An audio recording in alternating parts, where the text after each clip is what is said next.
Christophe a repris le travail depuis 2 jours, mais les 4 dernières semaines furent compliquées.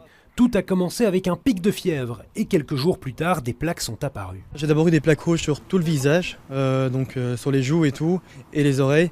Et en réalité, quelques jours après, il y avait des plaques rouges sur tout le corps, des petits boutons également. Après 5 jours et 2 passages aux urgences, le diagnostic tombe enfin. Il s'agit d'une rougeole. Ces dernières semaines, 24 cas ont été recensés rien qu'à Bruxelles.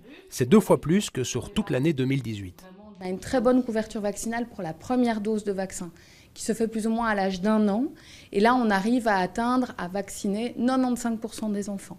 Par contre, il faut une deuxième dose de vaccin pour être vraiment bien protégé contre la rougeole.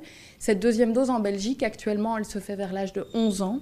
Et celle-là, on a une bien moins bonne couverture vaccinale. 2 vaccins qui sont donc plus que conseillés. Il s'agit de la maladie la plus contagieuse par l'air. Et elle est d'autant plus agressive lorsqu'elle touche de jeunes adultes. On voit encore plus de complications, c'est-à-dire des pneumonies, donc le virus qui va vraiment attaquer les poumons, empêcher les personnes de respirer, et également qui va malheureusement aussi toucher le cerveau et donner ce qu'on appelle des encéphalites.